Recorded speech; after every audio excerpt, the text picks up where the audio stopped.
Shalom Aleichem, bienvenidos todos.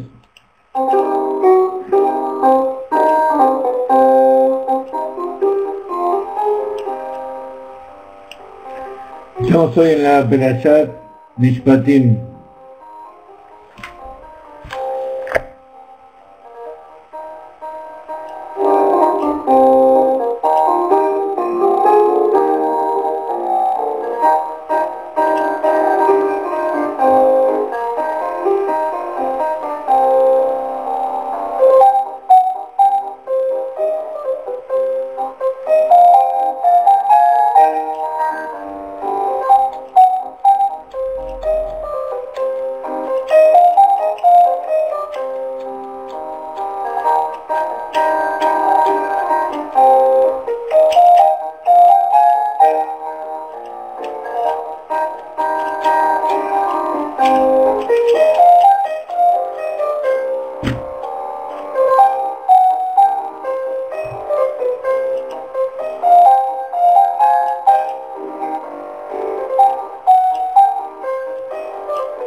Así es, acabamos de escuchar un nibún del Rav Ginsburg,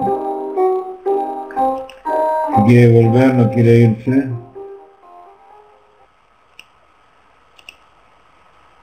Y decíamos que esta semana es una semana muy especial.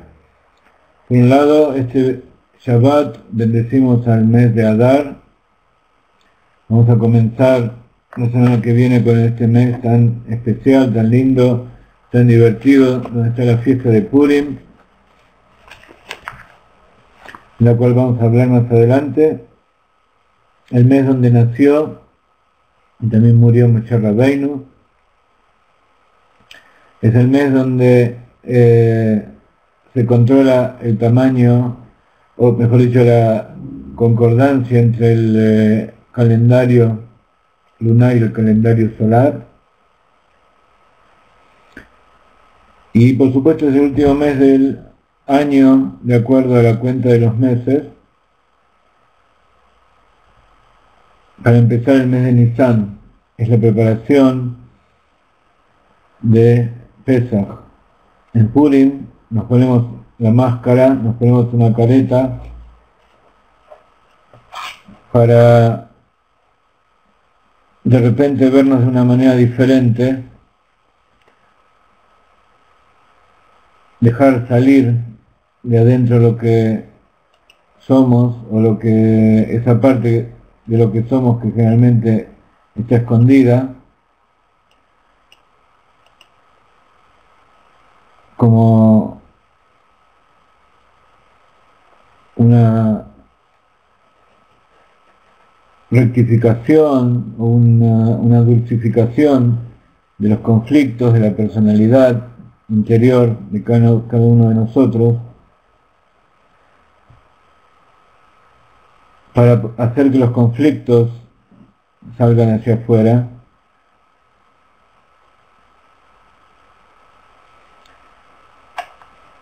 Porque después en Pesaj tenemos que tener resuelto el conflicto.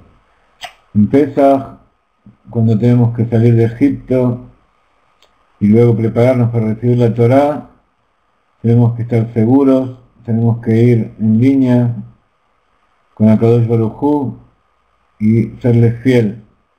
Entonces en Purim tenemos la posibilidad de aprender de Esther, de Mordejai, también de los malvados de la historia, de Amán, de Ahasverosh, de Vashti, de todos los protagonistas de cada uno. Tenemos que aprender algo, porque para eso Akadosh Baruj Hu y los sabios nos traen estas historias.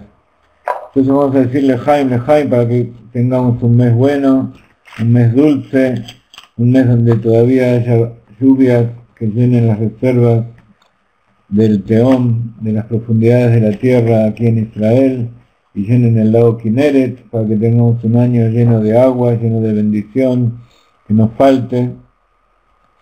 Estamos por 4 metros por debajo en el Kineret. Con todas estas lluvias no se llegó a subir 1 metro la superficie del lago Kineret. Entonces, si no se sube bastante, después durante el año que usamos el agua, ustedes saben que aquí en Israel llueve nada más que en invierno, 1, 2, a lo sumo 3 meses, el resto del año no llueve y vivimos de las aguas que se juntaron.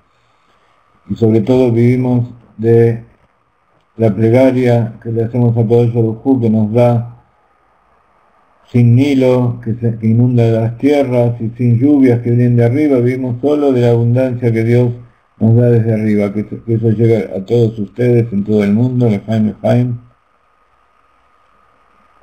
Besat Hashem, con mucha bendición, con mucha salud, con mucha suerte. Santiago es un amigo de Ecuador que me está levantando la mano, y yo no sé qué es lo que me quiere decir. Santiago, ¿quieres decirme algo? ¿Te acuerdas, Santiago, que ya no te llamas más Santiago? Te llamas Israel.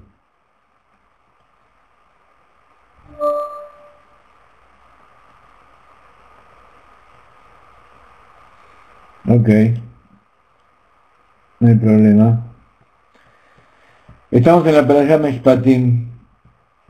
Dice la Torá en el primer versículo, estábamos diciendo lo que va a pasar este Shabbat. También este es el Shabbat que se lee Parashat Shkalim, en que el pueblo judío es contado.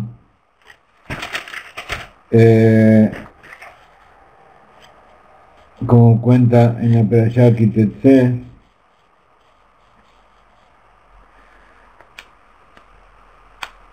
para prepararnos para la época de la salida de Egipto, para la época de la persecución de Ahasverosh en Persia. Esas son las cosas que pasan este Shabbat, Parashat Shkalim. Ustedes se acuerdan lo que es la Parashat Shkalim, cuenta que cada uno tenía que poner Mahatzita Shekel, tenía que poner medio shekel a Kodesh, medio peso de una moneda de plata, se llama shekel quiere decir peso, un peso, como decimos en castellano. Esta traducción textual de la palabra shekel es mishkal, es lo que pesa, una moneda, pero era mahatzita shekel, era la mitad de una moneda, no era que era una moneda cortada al medio, sino que era una moneda que pesaba medio shekel, medio peso de plata. Y explican los sabios por qué se pone una moneda que pesa la mitad. ¿Acaso le hicieron un descuento al pueblo de Israel? Hicieron huelga, hicieron manifestaciones y le dijeron a Kadosh Baruj Hu, por favor, cobranos la mitad de impuestos. No, al contrario.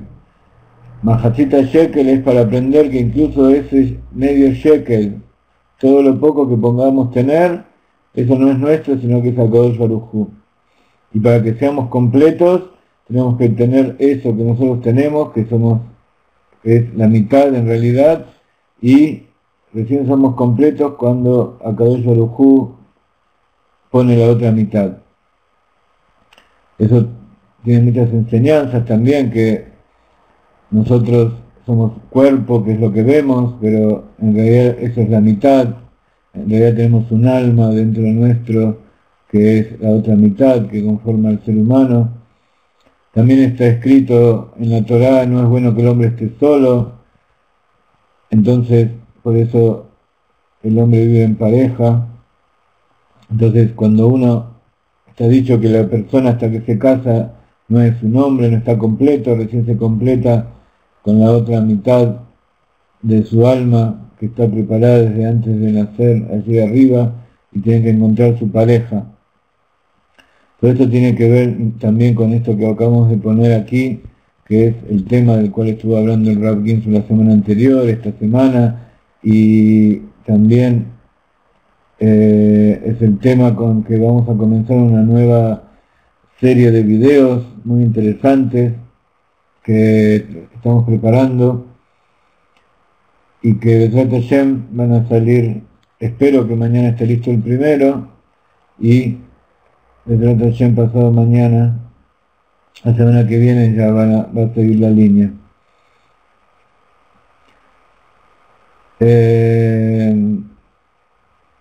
¿Qué es lo que pasó? ¿Quién está preocupado?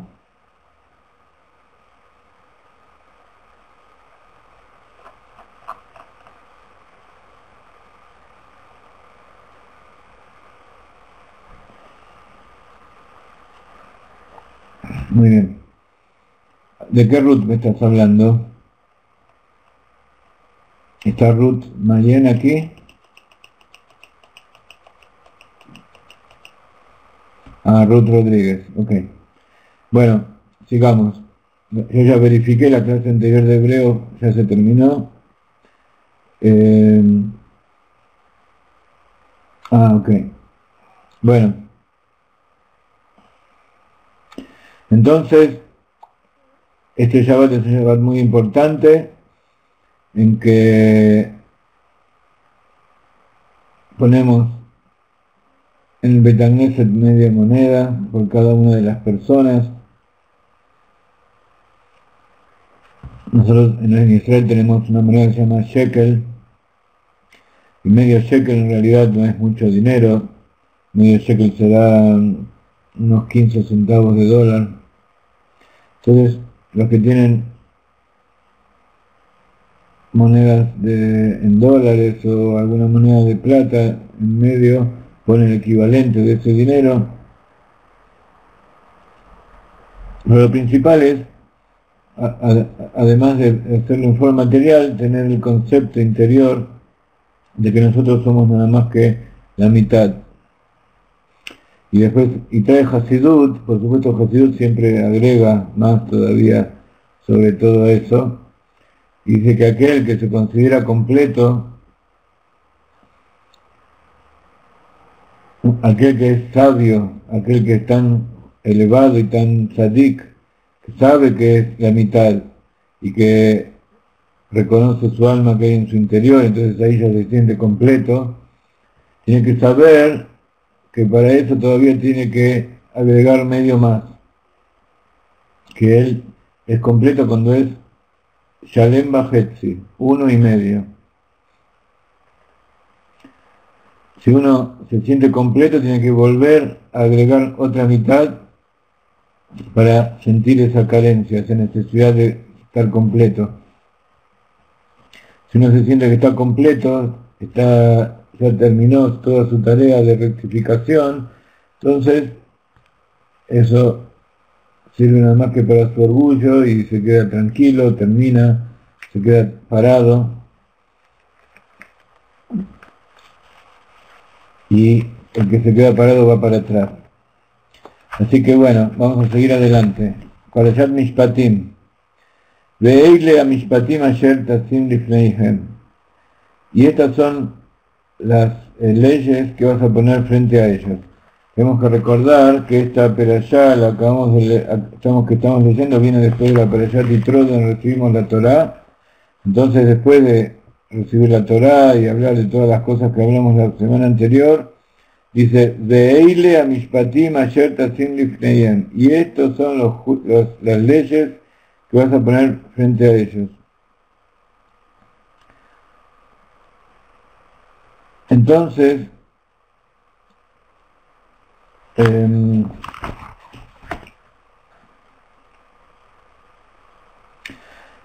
dice Rashi, ¿por qué dice Ve'eile a Mishpatim? ¿Por qué dice y estas son las leyes?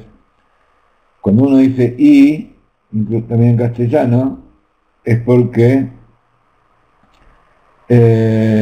está trayendo una continuación de antes. Quiere decir que, dice el Rashi, en todo lugar donde se dice Eile, es porque está separando, está eliminando lo que venía antes. Pero cuando dice Ve'eile, significa que está agregando a lo que venía antes. Entonces dice, lo que era lo de antes, las leyes anteriores, todo lo que se dijo antes venía del monte Sinaí. Entonces esto también viene del monte Sinaí.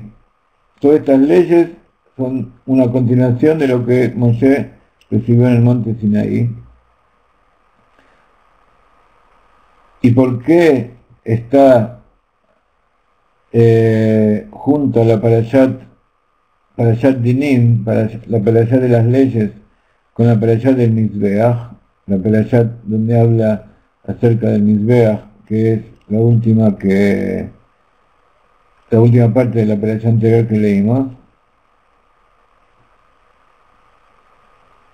Significa, el Mizbeach representa el templo.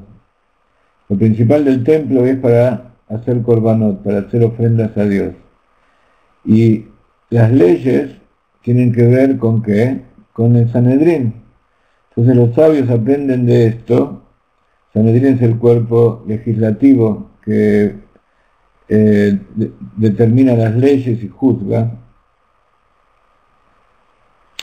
Entonces dice, así como tienes que poner un Sanedrín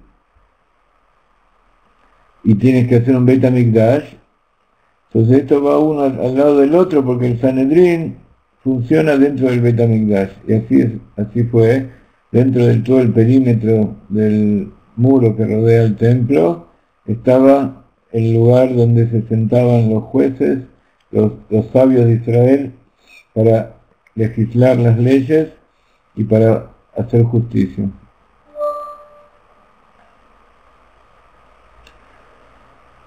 Entonces, por supuesto, no estaban al lado mismo del altar donde se hacían las ofrendas, sino que estaban en el patio lindero al santuario, pero siempre dentro de la del perímetro de la muralla que delimitaba el perímetro del templo. Lo que quedó en nuestros días es lo que nosotros llamamos el Kotel HaMaraví, el muro occidental del templo.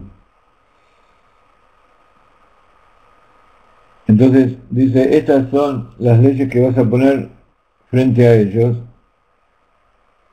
¿Por qué dice que los vas a poner estas leyes frente a ellos?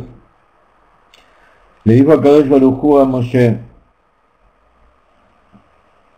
que no llegues a pensar, que no se te ocurra decir que voy a repetirles cada capítulo y cada ley 2 o 3 veces hasta que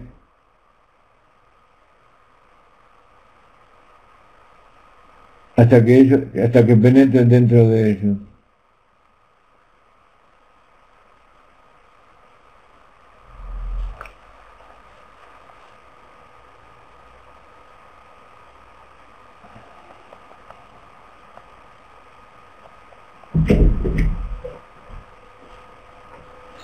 Dice, no es que se los vas a repetir y te lo voy a decir y que ellos lo hagan sin entender, sino que se lo vas a poner como una mesa servida, como un Shulchan Aruch frente a ellos. Vas a poner frente a ellos y se los vas a explicar de manera didáctica, de tal manera que ellos lo entiendan y lo puedan llevar a la práctica. Eso quiere decir que le vas a explicar todos los motivos y para que lo entiendan bien, todas las explicaciones, y por eso dice Asher Tasim Lifneihem, que vas a poner adelante de ellos, como una mesa servida que les vas a poner adentro de ellos, y una mesa con comida tiene que tener la comida que come el hombre. No vas a poner una comida que no pueda comer. ¿Qué significa? Que no vas a poner algo que no le vas a dar a ellos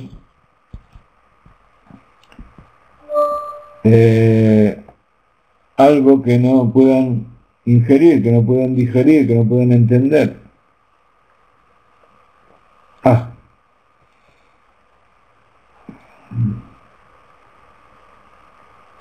¿Y por qué dice especialmente Lifneihem, frente a ellos? Dice Rashi, y no frente a los idólatras.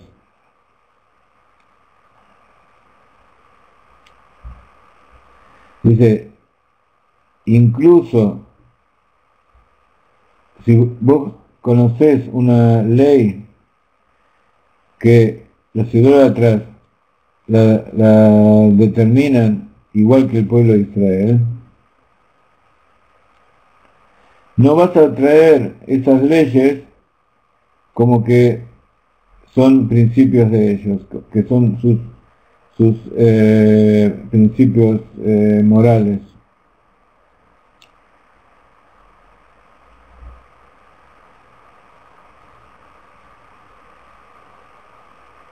Dice que no vas a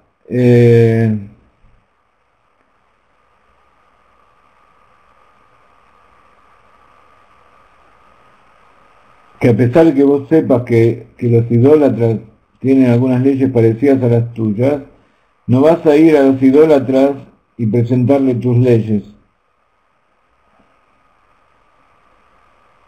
¿Por qué? Porque los idólatras manchan, denigran el nombre de Dios, porque ellos utilizan el nombre de sus idolatrías para posternarse frente a ellos.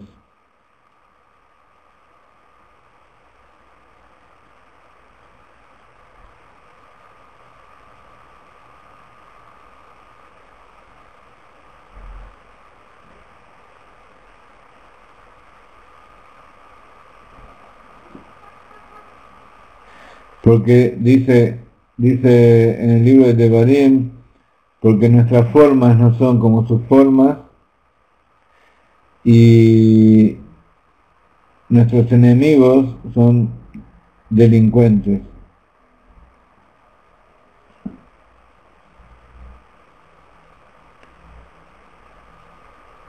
¿Por qué? Porque ellos no tienen temor del cielo, no tienen temor de Dios.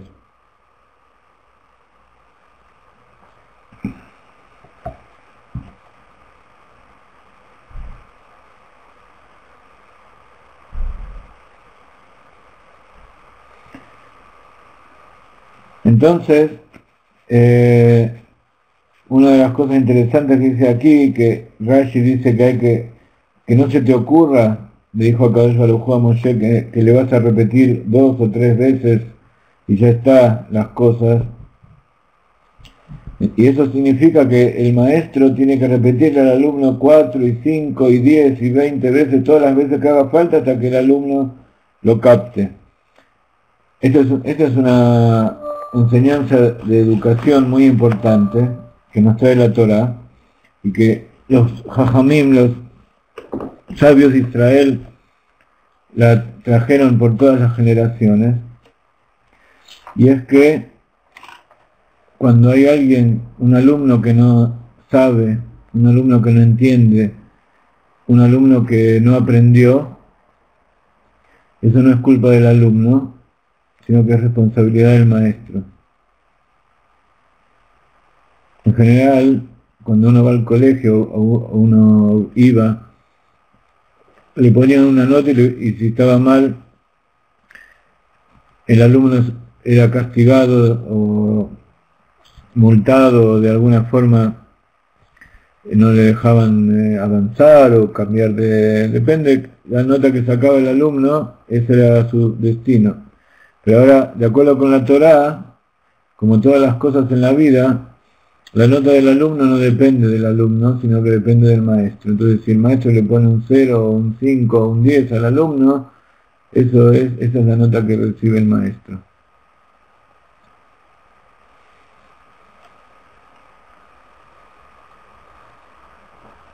Son todos temas de educación y psicología que son básicos y que lamentablemente también dentro del pueblo de Israel un poco se perdió. Porque claro, hay veces que el maestro no tiene mucho dinero, o tiene problemas en la familia, en la casa, los hijos, la mujer, el banco, y encima vienen estos chicos y me hacen problemas en la clase, y yo no tengo paciencia y no tengo obligación. Pero, ¿cuál es el quid de la cuestión? Ser maestro, ser rab, ser responsable de la educación, no es como ser responsable, no es como una profesión otra. Es una responsabilidad que se tiene que hacer incluso si uno no es remunerado por eso. Los que sienten la vocación, los que son llamados por Akadosh Baruj Hu, por la Torá, por los sabios, para educar, pueden protestar, pueden hacer lo que quieran, pero no pueden dejar de enseñar. Y, como estamos diciendo, enseñar hasta que el alumno, hasta que la otra persona haya aprendido y haya captado lo que está diciendo.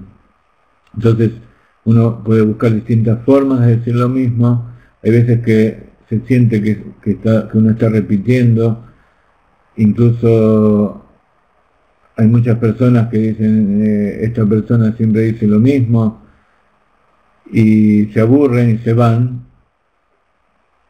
Y puede ser que tengan razón, pero es importante escuchar estas cosas, y para que la gente se quede hay que hacerlo agradable, dinámico y que le dé un mensaje a la persona que le haga sentir que quiere seguir adelante. Este es el primer verso de la Perashá, pero toda la Perashá habla de todo tipo de leyes. Estamos en la Perashá Mishpatim, es el capítulo 21, verso 1 del libro de Éxodo, el libro de Shemot. Y en toda esta larga serie de leyes, en general, habla de estos tipos, de toda esta serie de cosas. Habla del esclavo judío, es el segundo verso que dice Kitikne Eved Ivri Sheshanim Yavod Ubashviit Yetzela Hopshi Hinam. Dice, cuando adquieras un siervo hebreo, un esclavo hebreo, 6 años va a trabajar y en el séptimo va a salir libre. Entonces hay toda una serie de cosas que pasa si él no quiere salir libre, si se casa con una mujer, si esa mujer es de él, qué pasa con los hijos, todo ese tipo de cosas habla en esta perashá. También qué pasa con el esclavo cananí, o sea, el esclavo que no es judío. De acuerdo con estas leyes, tener un esclavo es adquirir una obligación bastante grande. Entonces no es como en otras culturas que los esclavos se los trata de buscar y se los trata como peor que animales. En el judaísmo, en la Torá, el sirviente, en principio el sirviente hebreo, que el esclavo hebreo se adquiere porque esa persona contrajo una deuda o distintos tipos de cosas que se ve obligado a pagar de esta manera. Pero también el esclavo no judío, el dueño, el amo, tiene responsabilidades y tiene obligaciones que cumplir con respecto a esa persona. No es un animal que lo puede tratar como se le ocurra. Por supuesto los animales tampoco, pero ustedes saben a qué me refiero. Habla de lo que es el asesinato, lo que pasa cuando se hiere a una persona, cuando se hiere o se maldice a los padres, qué pasa cuando se rapta a una persona causándole un perjuicio, qué pasa con el toro corneador, el toro asesino, qué pasa cuando hay un pozo en la tierra y eso produce un daño en alguna persona o en alguien que pasa por allí, en un animal o en un auto. ¿Qué pasa cuando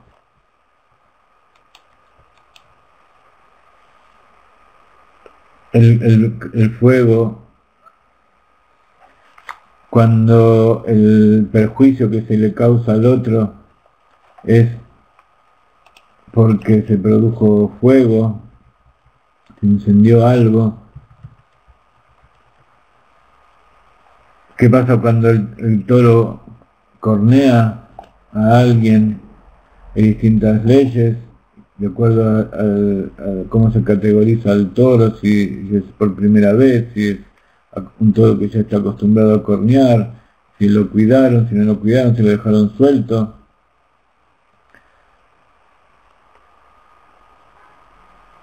¿Qué pasa cuáles son las penalidades del robo o de aquella persona que se le dejó en cuidado algún objeto? ¿Cuáles son sus obligaciones? ¿Qué pasa cuando se da en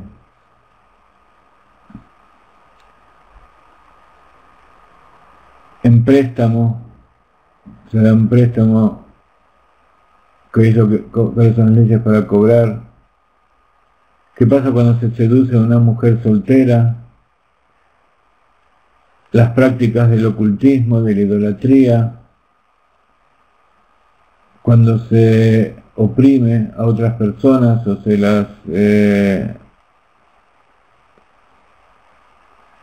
se las perjudica, cuando se presta dinero, se habla del respeto que se tiene que tener a los jueces y a las autoridades. Después comienza a hablar de la dedicación de los primeros frutos a Dios y de los primogénitos de los animales y del hombre, el hijo primogénito. ¿Qué pasa con la carne de un animal que es muerto por un predador, que no fue sacrificado ritualmente, sino que se lo encuentra muerto? Habla de la justicia y de la honestidad del juez. Habla de los animales que son sustraídos, o los animales que se caen, se lastiman, o con respecto a las estafas.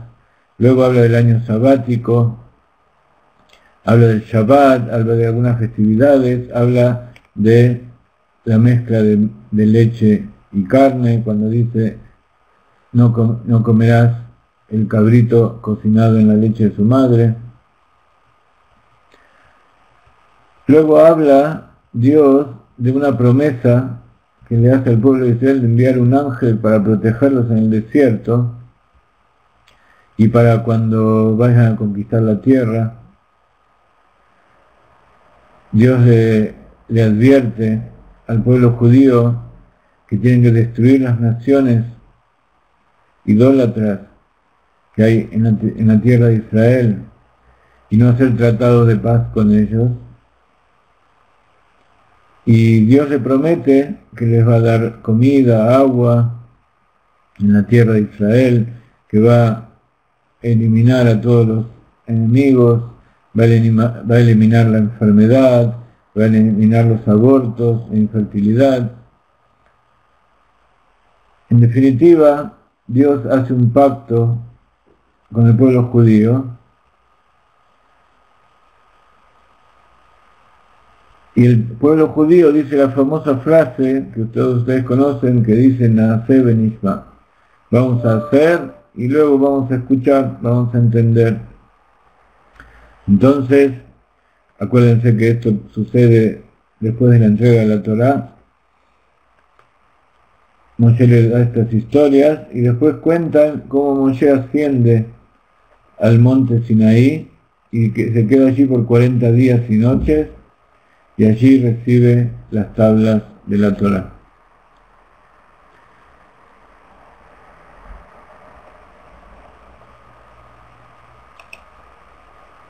Vamos a ver qué podemos aprender. Por supuesto hay muchas enseñanzas aquí de todo esto.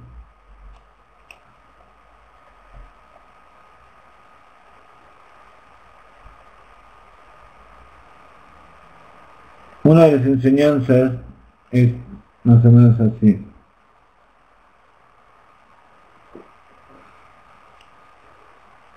Ustedes saben que el orden que tienen las historias contadas en la Torá no siempre siguen el orden cronológico del momento en que sucedió.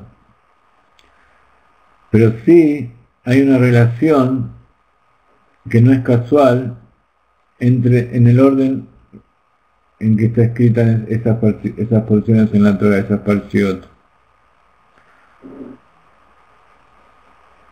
Porque esos eventos que nosotros leemos son como una entrada, como una ventana hacia lo que sucede en nuestras vidas espiritualmente y físicamente. Así como todos los eventos que suceden en nuestra vida tienen una relación uno con el otro, a lo mejor lo que sucede hoy tiene relación con algo que sucedió hace mucho tiempo y después pasaron muchas cosas y nos olvidamos, pero hay una sucesión que está por encima del tiempo, pero que tiene que ver con el asunto en sí mismo.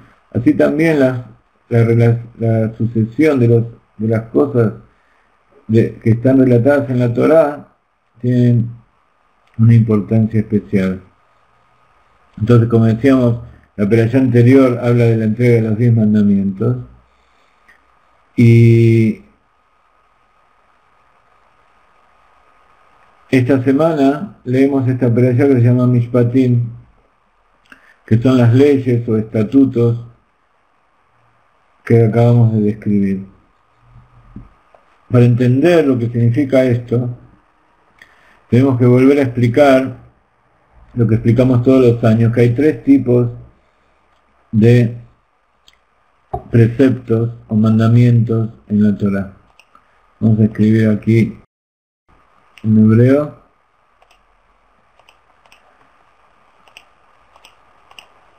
Están los Mishpatim, Eduyot y Hukim. Mishpatim técnicamente serían estatutos o leyes. Eduyot se podría traducir como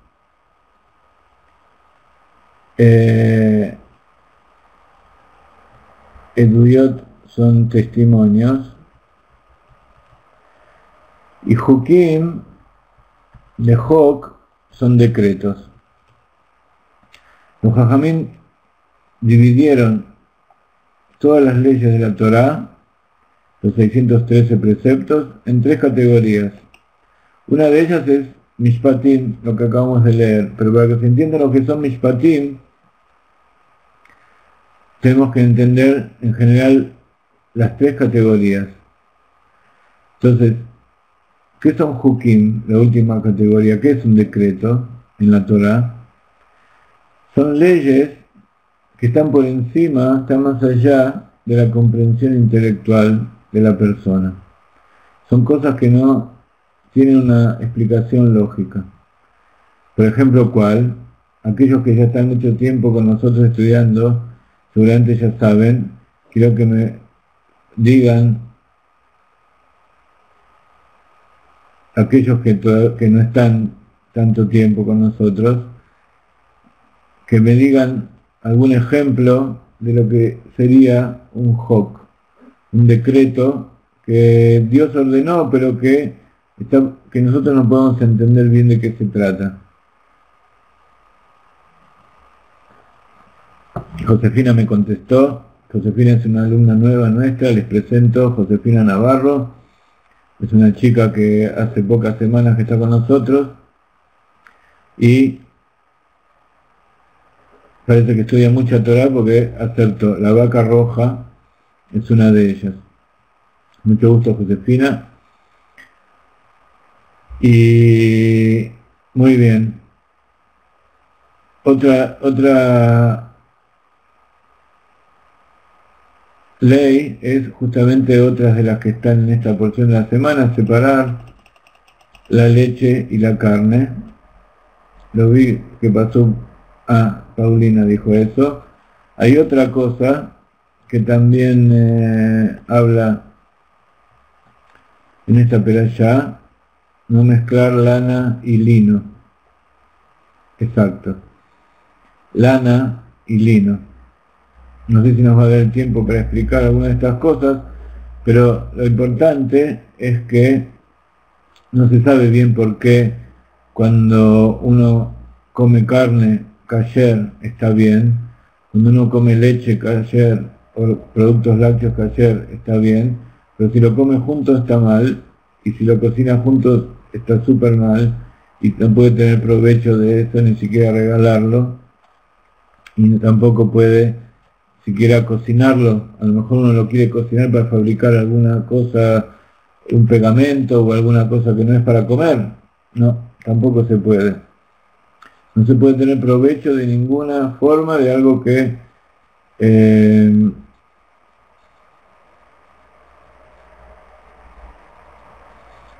es la mezcla de carne y leche.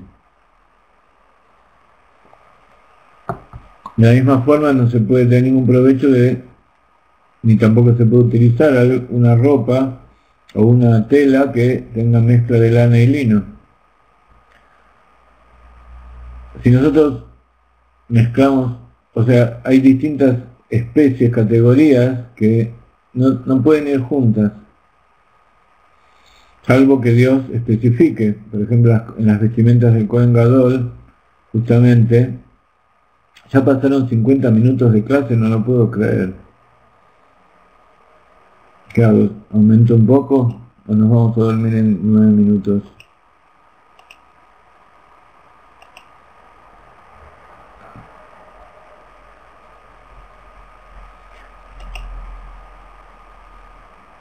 Carne y queso. ¿Por qué no se puede comer juntos carne y queso, como dice Ruth?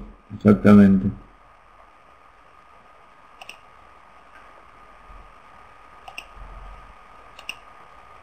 Entonces, yo me equivoqué, ya habíamos aumentado antes la duración de la clase.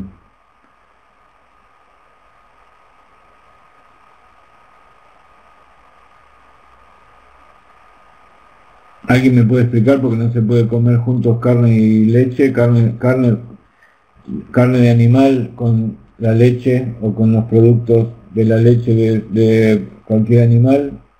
¿Alguien me puede explicar?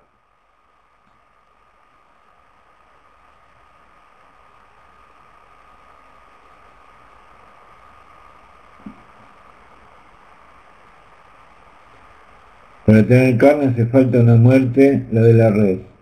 Ok.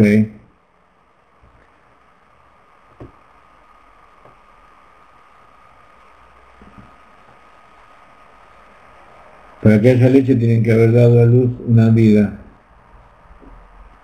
Está bien, pero suponete que esa vaca ya murió.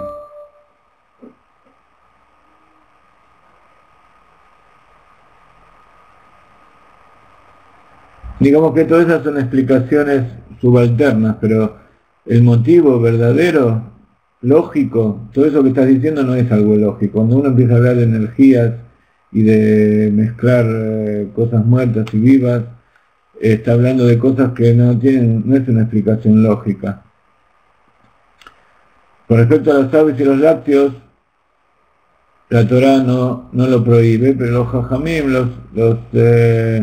los sabios prohibieron para evitar que haya confusión. Esa es otra historia que tenemos que estudiar con la halajá.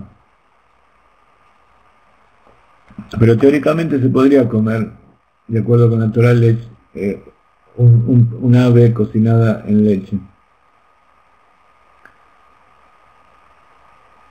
Entonces, la explicación de que no se puede comer carne y leche es muy simple, porque Dios lo ordenó. Eso es un hok. Dios no quiere. Por supuesto ahí en el Zohar y el Arizal y hay muchas explicaciones esotéricas de la parte interior de la Torah, Primiuta Torah, un poco lo que acaba de decir Josefina, que son un poco motivos morales, éticos, pero ¿por qué, por ejemplo, se puede comer? Está prohibido comer una vaca cocinada en la leche,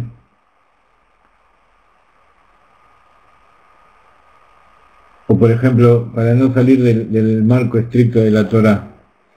Es lo mismo, pero acá está hablando de un cabrito o del hijo de una oveja cocinado en la leche de su madre.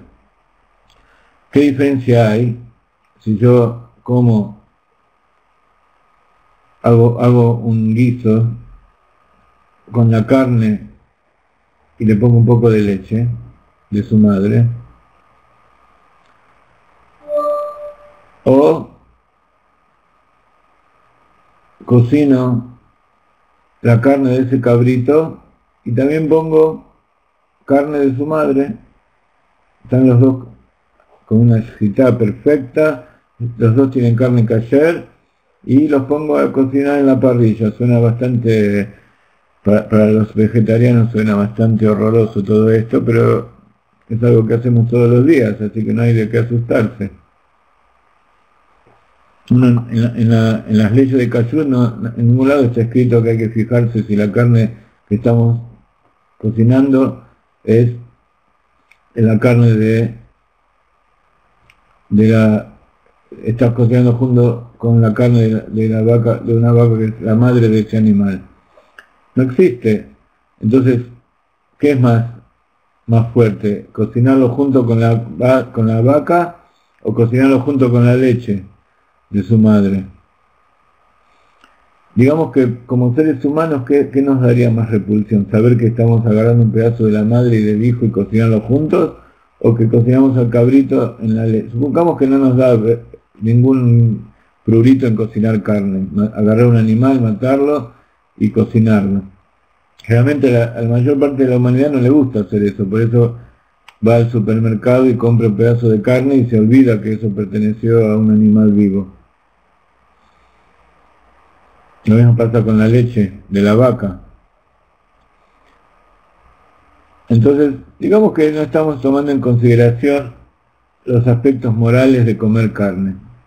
Es algo que no está en cuestionamiento aquí. Acá está en cuestionamiento cuál es el problema de cocinarlo junto con la carne de su madre o con la leche de su madre.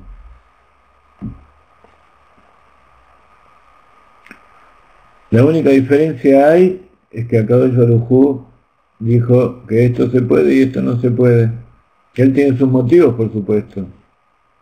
Si nosotros vamos a entender, y el Primiut Torah nos hace entender, en Kabbalah está escrito que la leche es Gesed, que la carne es Geburá, y que en este mundo material tratar de unir cosas que están opuestas.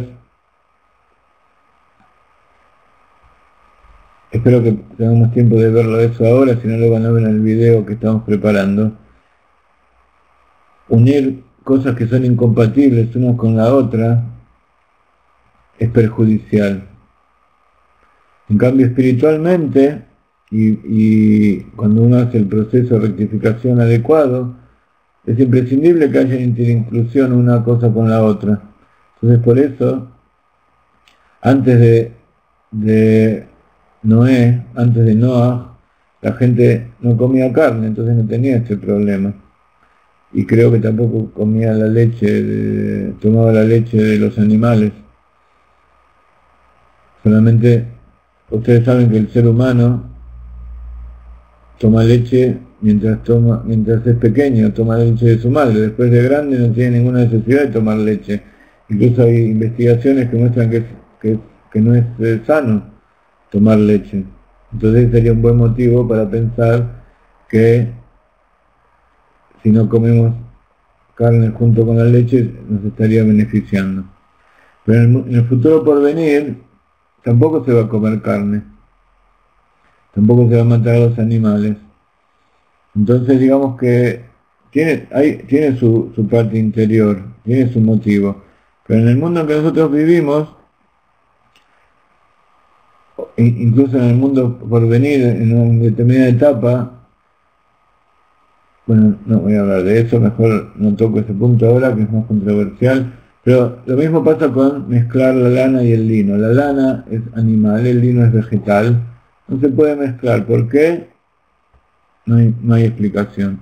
El lino y la lana no se mezclan, shatnet, en cambio las ropas del Kohen Gadol sí. ¿Por qué? Porque Dios estableció. No hay ninguna explicación. Esos son hukim. ¿Qué son eduyot? ¿Quién me puede explicar lo que son eduyot? O sea, las leyes que surgen, los preceptos que surgen de los testimonios de la Torah.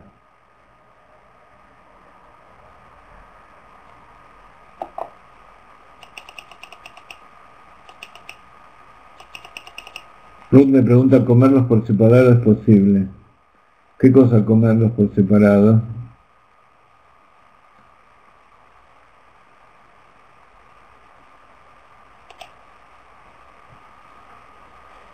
Mientras espero que Ruth me conteste, quiero que me digan qué tipo de precepto que nosotros cumplimos se basa en testimonios de la Torah. Estamos hablando ahora, y hablamos constantemente de ciertos preceptos que tienen que ver con eso. Por ejemplo, Josefina no...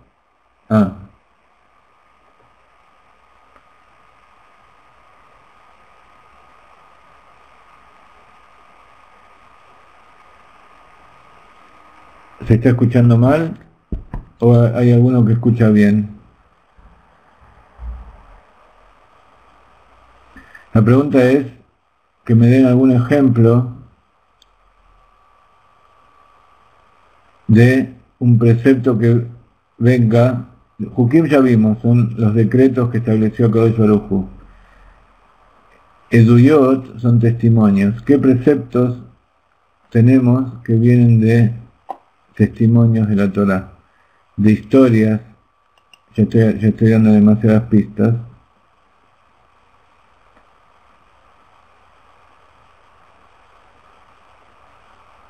El pichón y el nido de la madre también es un hok. Es algo que no se entiende exactamente.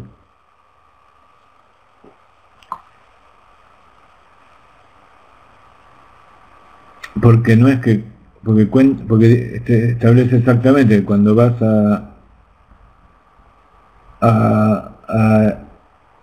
comer, vas a querer agarrar los huevos o los pichones del nido, los vas a echar. Digamos que eso tiene cierta explicación lógica de tener compasión por el animal. Entonces una sería el Shabbat, que nosotros cumplimos el Shabbat porque así está escrito que Dios trabajó 6 días, hizo toda su creación y en el séptimo día descansó. Entonces nosotros aprendemos, aparte de que están los 7 mandamientos, en los 10 mandamientos está escrito, en el cuarto de los mandamientos es que hay que cuidar y observar el Shabbat, pero también eso viene de que Dios nos cuenta que Él hizo eso. Entonces es un precepto que tiene su lógica. ¿Por qué fueron 6 días y no 8 o 15 o 20 o 30 y fue un solo día de descanso y no fue toda una semana de descanso? Esa es otra historia, pero Akadosh Baruj Hu nos contó que Él hizo eso. Entonces, de acuerdo con ese testimonio, nosotros hacemos también. Otro es, por ejemplo, el Pesaj, como decían antes, las festividades. Recordamos la salida de Egipto, recordamos la entrega de la Torá en Shavuot, la salida de Egipto en Pesaj, recordamos las nubes de gloria en la fiesta de Sukkot, y así cada una de las festividades tiene un motivo. Por ejemplo, esos también son Eduyot. Esto es más sencillo, más fácil de comprender. Y por último los Mishpatim. Los Mishpatim son leyes, son estatutos que tienen un sentido muy claro. Por ejemplo, no matar, no robar. El Brit Milá también es un edut, ¿sí? Así como vimos que Abraham Avinu hizo el Brit Milá, entonces eso es aparte. Ahora vamos a ver entonces que todos tienen un componente en común. A pesar de que uno es completamente irracional, otro no es racional, pero sí vimos que sucedió, entonces nosotros lo recordamos, tenemos un testimonio de que fue así. Y por último están las leyes que son lógicas y que tienen que ver con el razonamiento, con la lógica de la persona normal, no matar, no robar, no desear la propiedad del otro, incluso respetar al padre y a la madre. Son mandamientos y son preceptos, no cobrar intereses, hay tantos preceptos de coronar un rey, hay muchos preceptos que son lógicos y que tienen que ver con la justicia y con la ética y con las leyes normales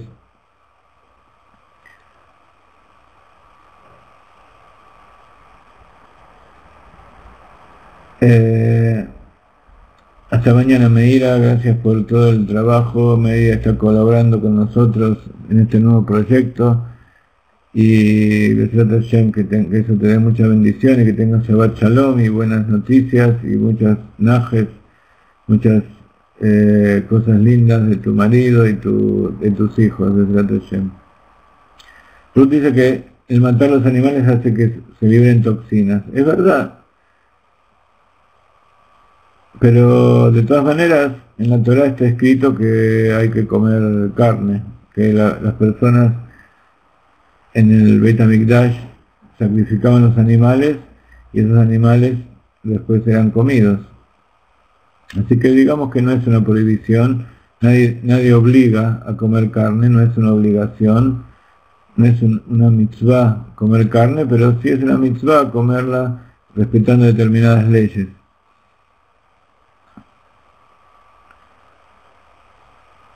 Pero acá estamos hablando, y entonces tiene que ver todo esto con lo que dijimos al principio, que hay una lógica en la continuidad de los temas que trae la Torá. Entonces,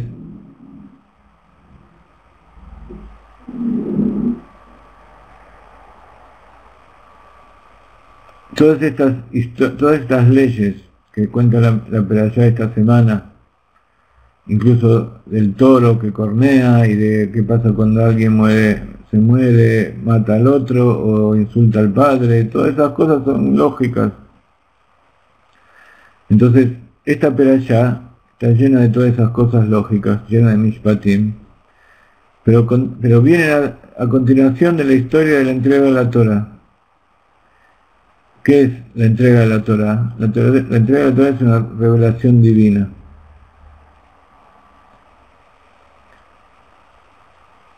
Entonces, es posible que nosotros observemos y cumplamos todas estas leyes porque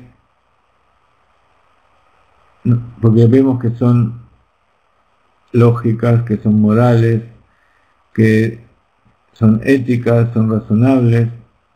Sin embargo, como esta perashá está ubicada inmediatamente después de la revelación de los 10 mandamientos, aprendemos de esto que incluso estos estatutos, esas leyes lógicas, tienen que ser observadas, tienen que ser respetadas simplemente porque Dios las ordenó.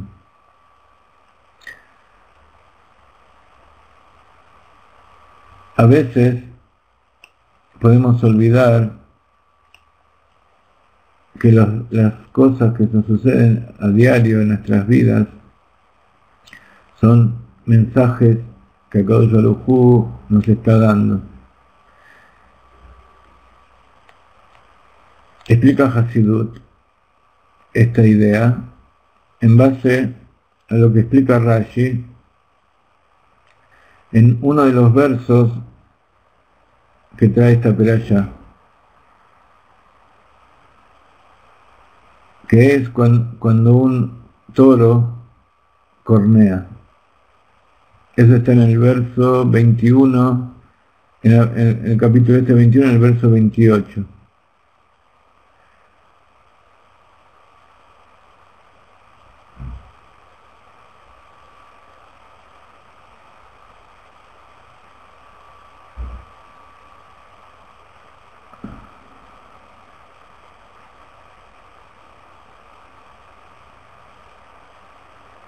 Dice Rashi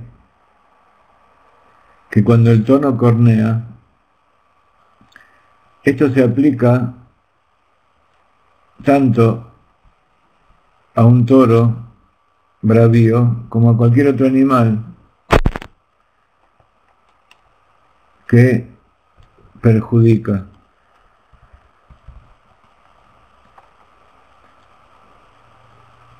Cualquier animal que se enfurece y sale de control.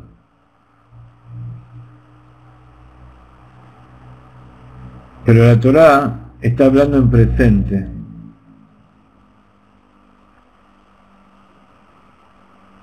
Está hablando de los hechos comunes que nos suceden.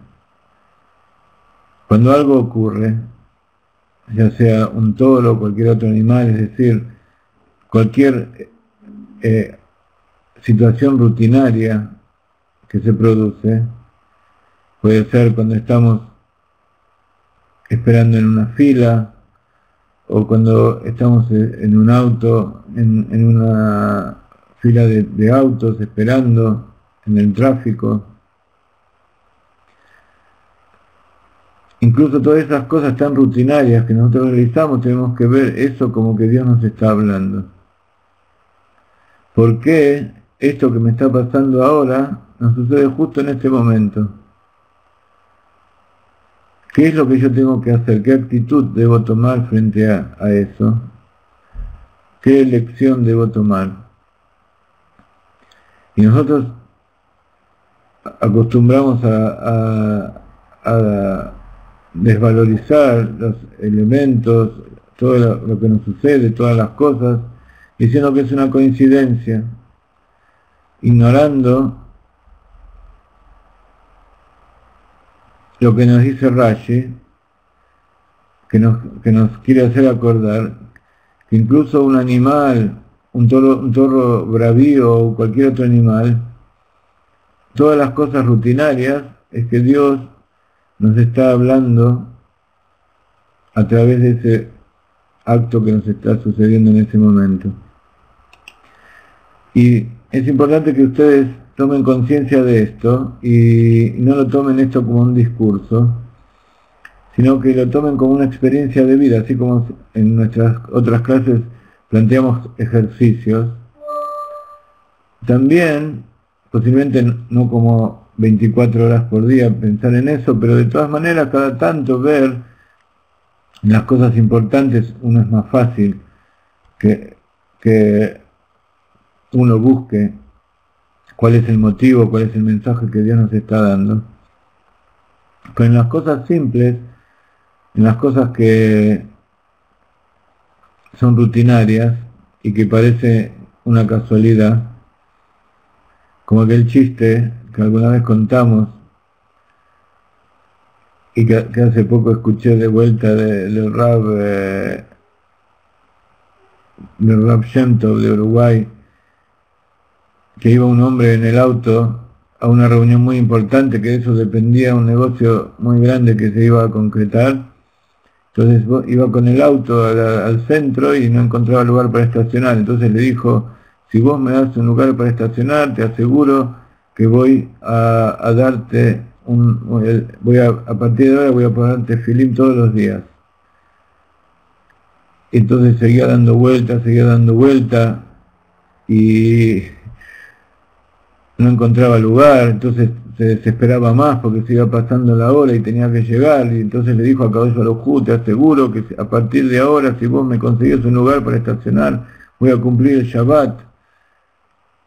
Entonces siguió dando vueltas y de repente vio allá en la esquina que salía un auto y entonces fue para estacionar.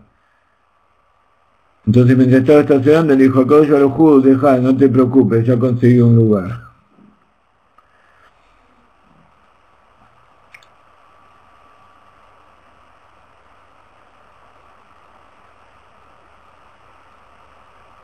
Entonces, estas tres categorías nos están diciendo una cosa así.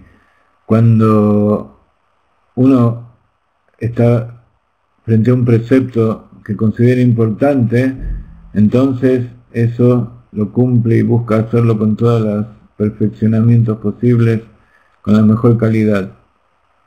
Si uno ve un precepto que considera que no es tan importante, entonces lo hace así en forma más suave. Y si es un precepto que es tan lógico que todo el mundo lo hace, entonces dice: bueno, entonces esto significa que no es tan importante.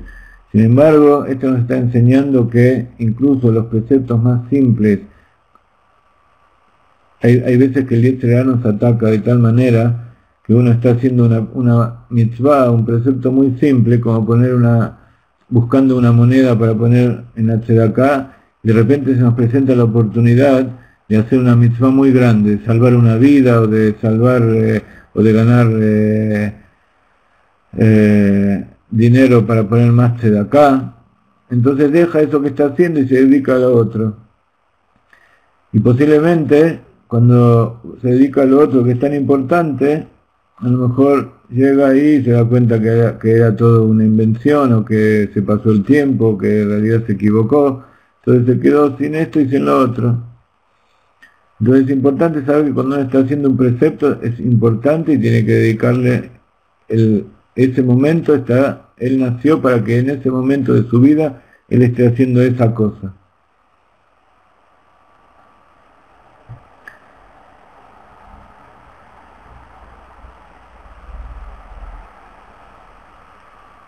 Y eso es lo que aprendemos, por ejemplo, del ladrón. El ladrón está, es uno de los temas que habla esta perashá, justamente, del castigo que se le da a un ladrón, que está prohibido robar, y es un mandamiento muy grande, pero de todas maneras, Reb Suye aprende del ladrón muchas cosas. Una de esas cosas es que cuando él está dedicado, primero el ladrón se prepara mucho para hacer todo su propósito. Eso es algo que uno tiene que aprender en el servicio a Dios, hay que estar bien preparado, a analizar bien cuáles son todos los pasos a seguir. Después lo hace en secreto, no le va a decir a todo el mundo lo sabio que es, cómo inventó una forma perfecta para robar. Incluso lo hace tratando de que nadie se entere de lo que está haciendo. Y el ladrón, por más que vaya a robar una pequeña cosa como una gran cosa, él está concentrado en eso y no piensa en nada más. Incluso le pide a Kadosh Baruj Hu que le dé éxito. Le dice a Dios, por favor, que no me atrapen en este robo. Entonces esa fe que tiene el ladrón, que incluso en los momentos en que está haciendo una transgresión, incluso le está pidiendo a Dios, eso es algo que tiene que ser premiado. Y por lo menos uno tiene que aprender de eso. Que en todo momento tiene que pedirle a Dios tener éxito en lo que está haciendo. Incluso en aquellas cosas que uno está seguro y que lo hace todos los días y que piensa que es porque él sabe mucho y que es muy inteligente, en ese momento es cuando más tiene que pedirle a Dios y rogarle que le dé éxito y demostrar que en realidad Dios es el que nos está guiando y no nuestra inteligencia o nuestro músculo o nuestra habilidad, cualquiera que sea.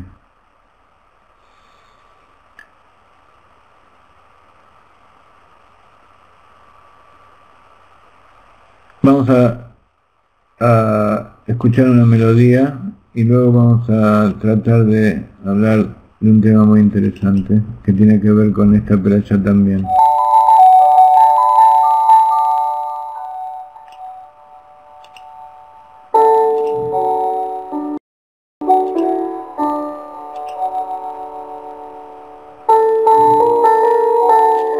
Mientras les convido a leer esto que tienen delante suyo.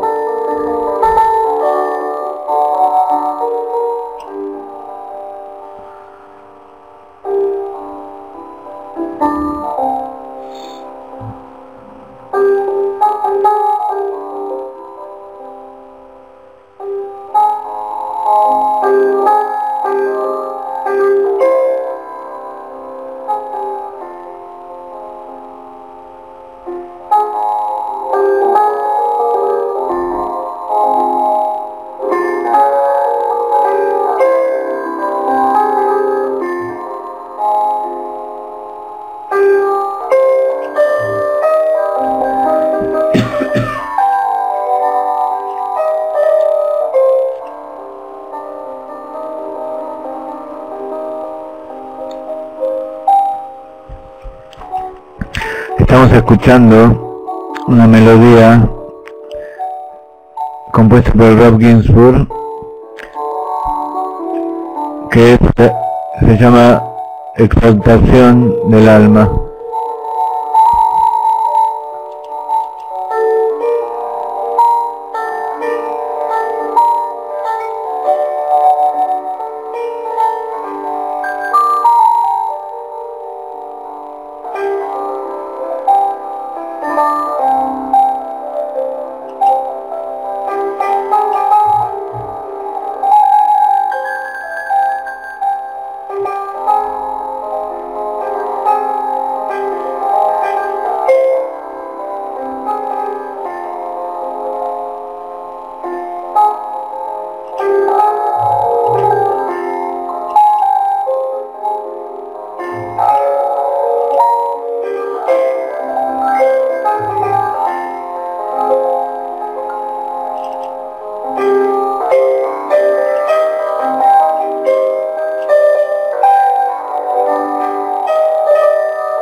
Shabbat Shalom a todos.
Hablamos antes acerca de el tema de el cabrito y la leche de su madre.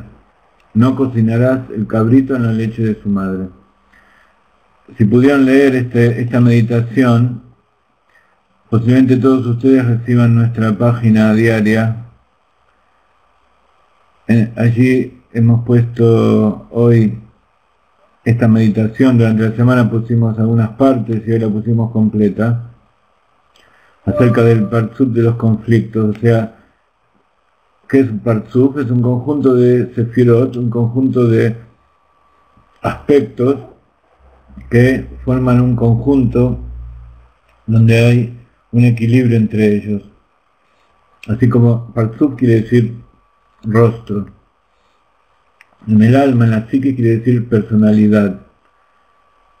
Entonces, así como el rostro está compuesto de distintos aspectos, en general de a pares, hay pares de componentes que actúan juntos y que conforman el aspecto de una persona,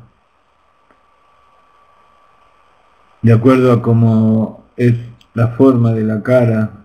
Entonces uno puede entender también la personalidad. Así también esta palabra Partsuf, que es el rostro, es una palabra que usan los cabalistas, el Arizal sobre todo, para determinar, para identificar un conjunto de sefirot que actúan, que forman un sistema, forman una estructura lógica.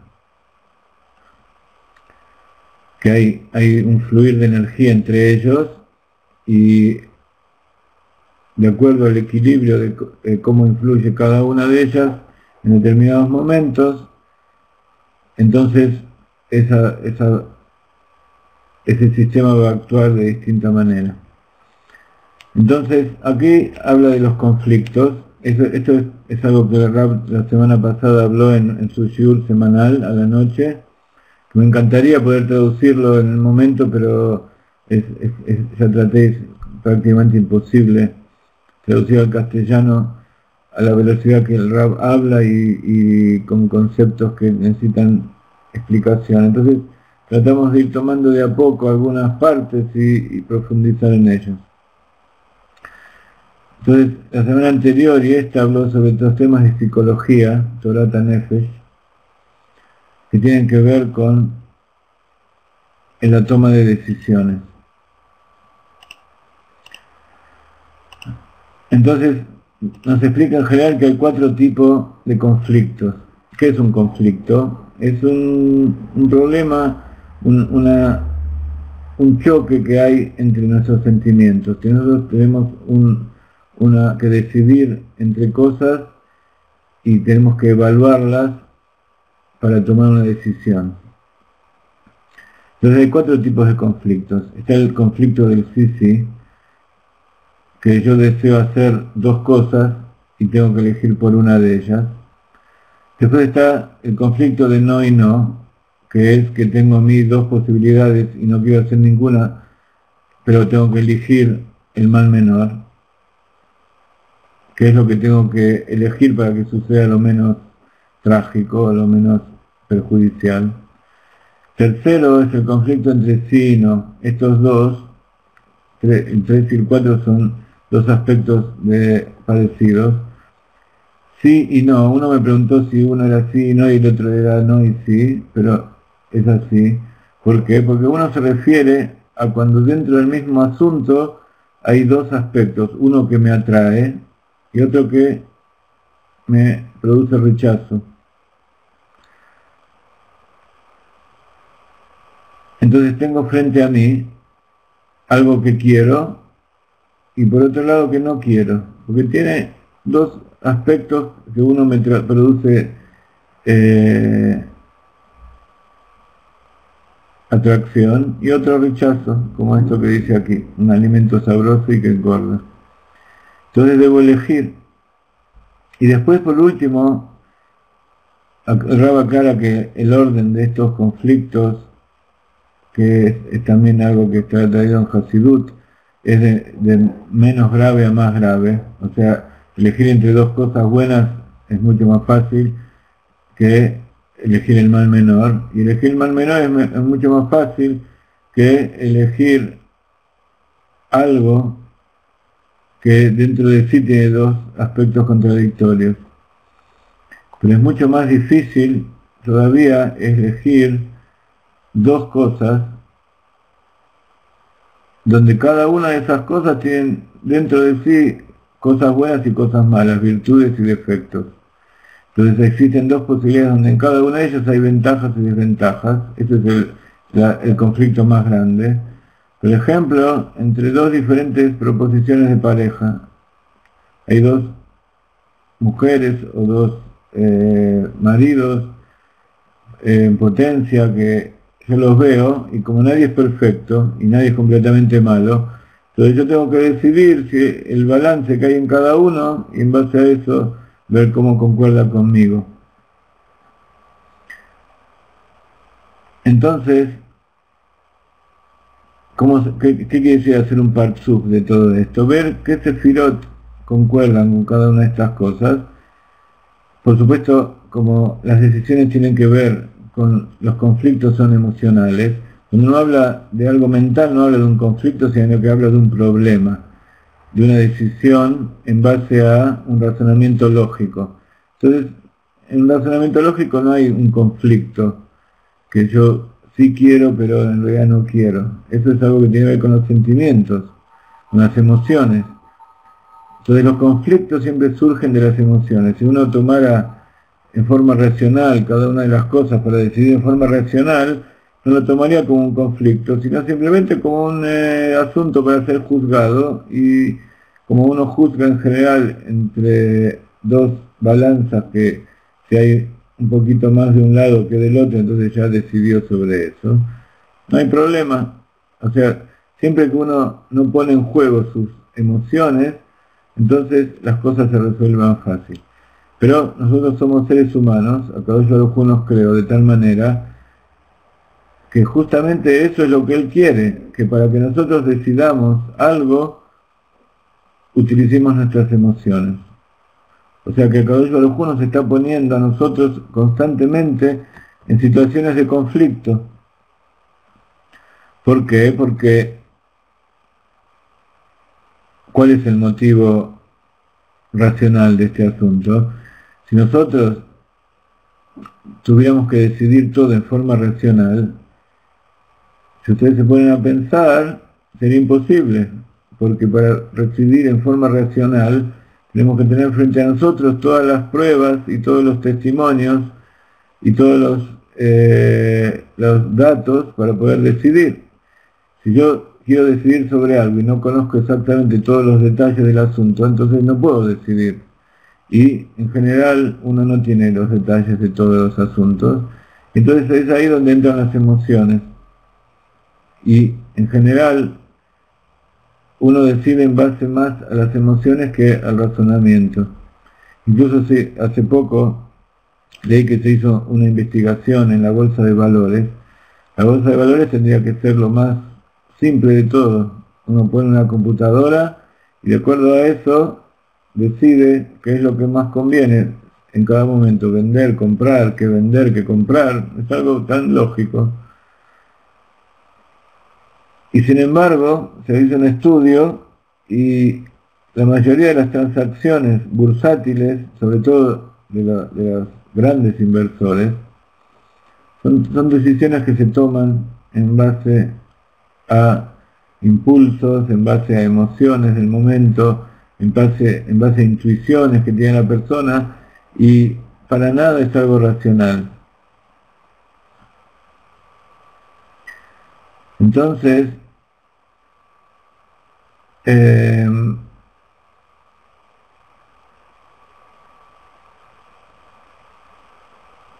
armar un parsub de esto es poner un poco de orden dentro de los sentimientos. Entonces, cuando yo tengo que elegir entre dos cosas que me gustan, que me atraen, eso tiene que ver con la sefirá de Gesed. Entonces, es simple, tengo que sentir placer, amor dentro de mí, atracción. ¿Qué es lo que más me atrae? Yo decido. ¿Qué es lo que me parece mejor, más bueno? Eso es bondad, la sefirá de bondad. La sefirá de Geburá relativamente también es bastante sencilla. Si yo no tengo ninguna salida, tengo que elegir entre dos cosas malas, entonces me fijo o trato de sentir qué es lo que menos me perjudica, qué es lo que menos me molesta, y elijo aquello. Por supuesto estamos hablando de mentes normales, de personas sanas que tratan de elegir lo mejor o lo menos malo. Te ha dicho que la política es el arte de elegir el mal menor. Entonces el político de por sí sabe que las cosas que él va a hacer no son buenas, pero tiene que hacerlo de la mejor manera posible, perjudicando a la menor cantidad de personas posible. La cosa se complica cuando hay un tema que por un lado me atrae y por otro lado yo siento rechazo por eso. Entonces el equilibrio, cuando está dentro de una misma cosa, entre dos extremos opuestos, que son Gesed y Geburá, que Gesed y Geburá están dentro de la misma situación, dentro del mismo objeto que tengo que decidir, eso se llama Tiferet, porque Tiferet es la línea media que compatibiliza los extremos. Entonces, así yo puedo enfrentarme frente a algo que siento atracción, que amo, pero por otro lado, tiene aspectos que yo rechazo. Entonces, es el equilibrio dentro mío, de mi lado derecho y mi lado izquierdo, a través de poner un centro, a través de ponerme en el centro, entonces poder ver en forma equitativa los dos aspectos opuestos. Ahora, cuando yo tengo un problema doble al anterior, que no solamente que tengo dos extremos opuestos, sino que hay dos casos diferentes y cada uno de ellos tienen cosas positivas y cosas negativas. Eso tiene que ver con la sefirá de Yesod. Yesod es un derivado de Tiferet, está inmediatamente abajo. Tiferet es Jacob y Yesod es Yosef. El hijo más amado de Jacob era Yosef. Es una ramificación directa y que también está en el centro, es un equilibrio. de las fuerzas interiores, y el fundamento, el Yesod, tiene que ver con el Tzadik. El Tzadik Yesod Olam tiene que ver con el Brit Milá, con el pacto de la circuncisión. Entonces esa fuerza interior de Yesod es la verdad. Por un lado está el Tiferet, la misericordia, que uno juzga con piedad para no destruir. Entonces si yo veo que una persona tiene muchas cosas buenas y algunas malas, entonces voy a tratar de compatibilizar eso que yo veo malo para que la persona no se... O sea, hay gente que dice que se centra específicamente en eso poco malo que tiene la persona, entonces el otro se siente mal. Y por otro lado hay gente que tiene mucho de mal y tiene un poco bueno, entonces la misericordia equilibra, llevando la balanza hacia el otro lado y centrándose en las cosas buenas. Esta es otra de las enseñanzas del Jinuj, de educación. Con un chico, cuando se porta mal y hace mucho lío, muchos problemas, hay que centrarse en las cosas buenas que él tiene. Entonces eso va aumentando y va ocupando lugar, y Gesed va empezando a prevalecer y se va reuniendo todo en Tiferet, que es belleza. Pero fundamento es algo más allá, que es la verdad. La verdad, digamos que también es algo bello, pero que es algo más profundo todavía. En el Yesod uno toma partido por la verdad, uno decide, uno se asienta, fundamenta toda su vida en eso, en la verdad. Y eso se llama hacer un pacto, un brit, de conectarse, de conexión y de verdad, para que haya una abundancia, un fluir, todo hacia un solo lugar.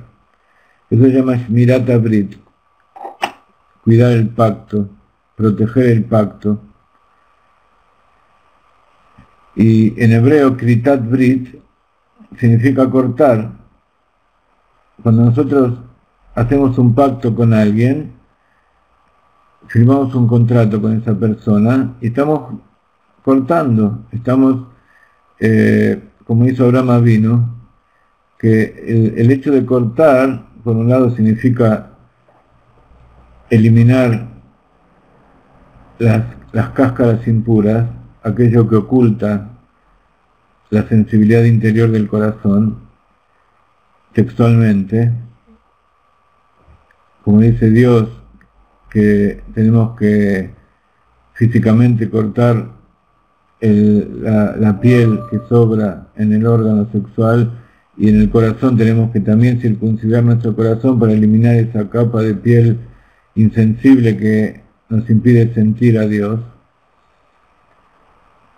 Pero por otro lado, eso de cortar es como cuando el novio rompe el vaso en la jupá. Está determinando que hizo un pacto y lo que antes estaba de una manera se corta y ya nunca más va a poder volver atrás. Ese es un pacto de fidelidad.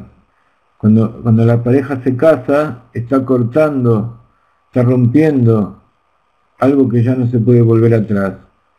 O sea, está determinando que cuando ellos se casan y se unen, es algo por siempre, que uno va a ser fiel al otro, así como cuando uno corta. También hay otro pacto que hizo Abraham Avinu con Dios, que es el Brit Ben Abetarim, que hizo Abraham Avinu con Abimelech, que él tomaron animales y los cortaron al medio y pusieron la mitad de cada lado en fila y ellos pasaron los dos por el medio.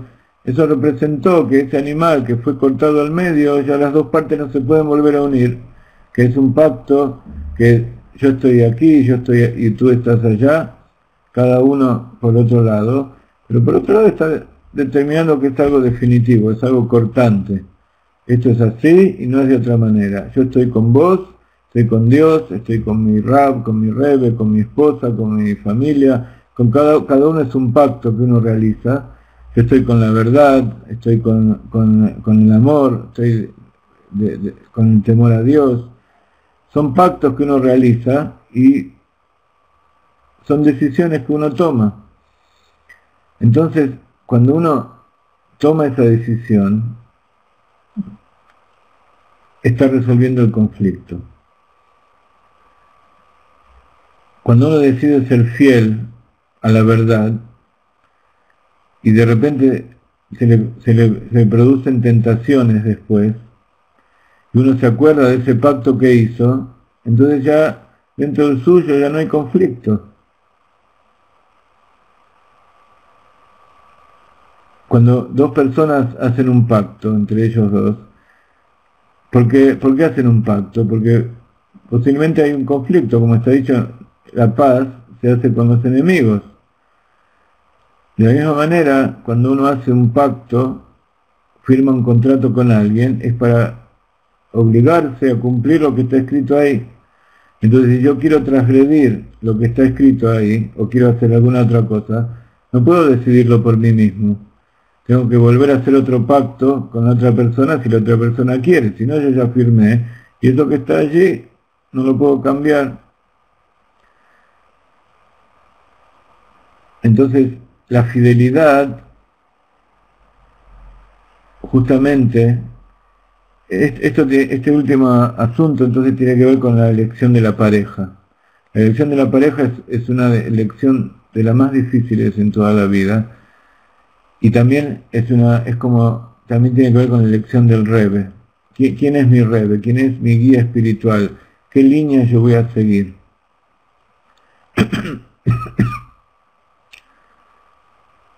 Y cuando yo decido qué línea voy a seguir, tengo que mirar dentro mío, y eso es un conflicto. ¿Por qué? Porque si yo tengo frente a mí una persona perfecta, entonces yo no tengo ningún conflicto, yo elijo a ella. Viene el ideal, todos buscan el ideal de la pareja, o buscan el maestro ideal, o buscan el Dios perfecto. Yo sé que por definición es perfecto, pero yo con mis ojos, con mi entendimiento, yo no lo veo perfecto. Él creó un mundo lleno de problemas. Entonces, de acuerdo al mundo que yo veo, entonces yo me imagino que Dios también es así, que tiene su lado oscuro, que tiene su lado vengativo, de castigo. Entonces yo tengo que decidir, elegir a un Dios, que a veces yo lo veo como una persona, posiblemente lo veo como una persona, pero yo me lo imagino como alguien que tiene sus conflictos también. Cuando Akadosh Baruj Hu eligió al pueblo de Israel, ¿por qué lo eligió? ¿Qué quiere decir elegir? Está escrito que para mí es toda la tierra. Yo hice un pacto con ustedes, pero para mí es toda la tierra, dijo Akadosh Baruj Hu. ¿Qué quiere decir eso? Que yo los elegí a ustedes, pero no porque ustedes sean la única alternativa que yo tengo. Yo creé muchas cosas y podía haber creado muchas otras cosas más. Pero de todas las cosas que yo elegí, incluso puede ser que haya otras criaturas que son mejores que ustedes. Pero yo los elegí a ustedes. Si ustedes son lo mejor de la creación, entonces no hay conflicto. Entonces si no hay conflicto, entonces en realidad yo no estoy eligiendo. Por ejemplo, si yo voy a comprar un anillo, y hay un anillo que es de oro y uno que es de plata, y tienen el mismo precio, el mismo peso, las mismas características, todo exactamente igual, uno es de oro y el otro es de plata, pero valen lo mismo. Entonces no hay mucho que elegir. El de oro es mucho más valioso, y si a mí me va a costar lo mismo, entonces no estoy eligiendo. Pero si yo tengo que elegir entre dos cosas que son parecidas, que ambos tienen cosas que me gustan y algún defecto, entonces si yo elijo eso, estoy eligiéndolo junto con sus defectos. Y esa es la verdadera decisión. Cuando uno tiene que elegir a alguien, nuevamente, un maestro, una esposa, un marido, tiene que elegir una carrera, las cosas importantes de la vida, tiene que elegir de acuerdo con la verdad. Y una vez que eligió, se terminó el conflicto. Él ya decidió. Uno podría decir, bueno, yo decidí, pero en cualquier momento puedo cambiar.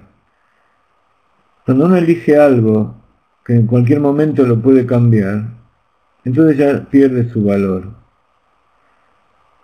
Ya no es lo mismo, ya no es mío, ya no es eso, es dentro de todas las cosas que hay en el mundo, eso que yo elegí es mío. Y esa es la importancia de la elección. Que no me importa si es lo más perfecto que hay, no me importa si eso es exactamente lo que concuerda conmigo, eso es lo que yo elegí. Y yo me comprometo, como dice Paulina,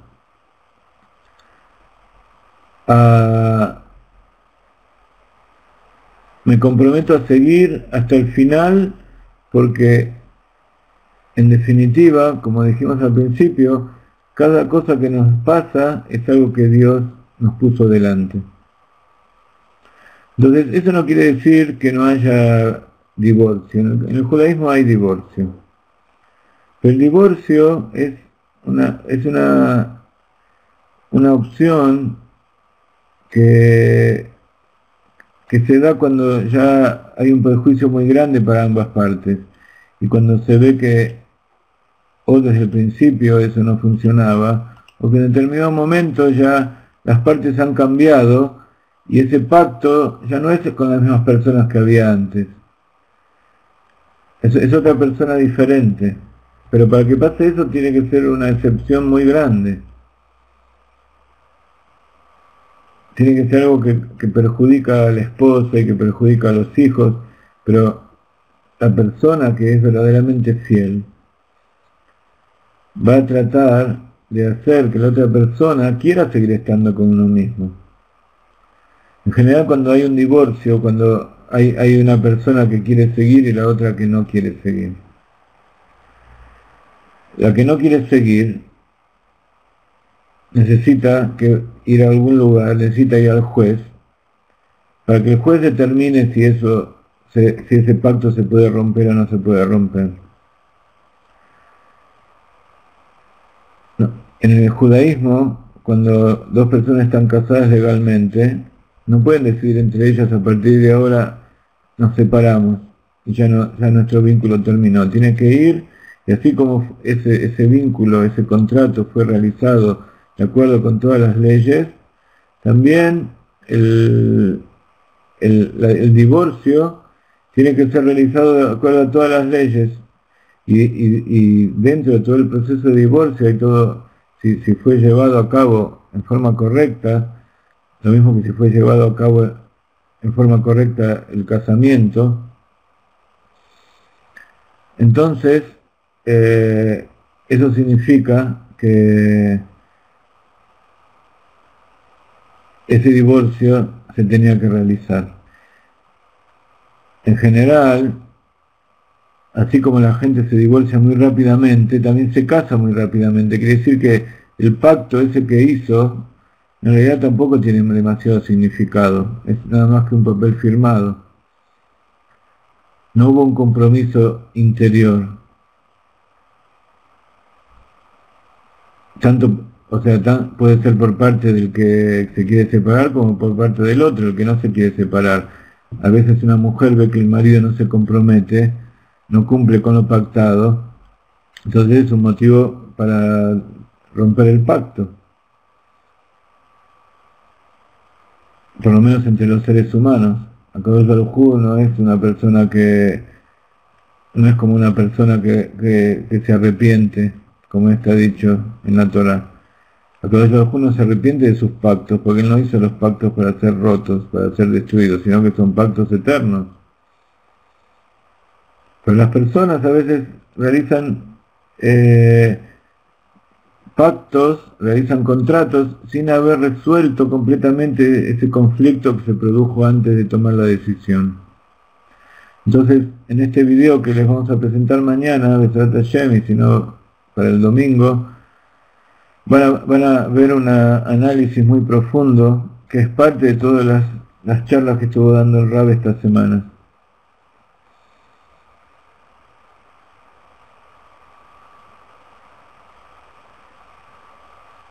Entonces, parte de la toma de decisión es saber que nosotros actuamos en base a conflictos. El conflicto es algo que puso Dios dentro nuestro, la imperfección es algo que puso Dios dentro nuestro para que nosotros lo resolvamos,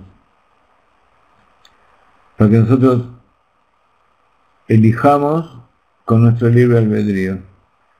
Y eso es el libre albedrío, elegir entre cosas que chocan una con la otra.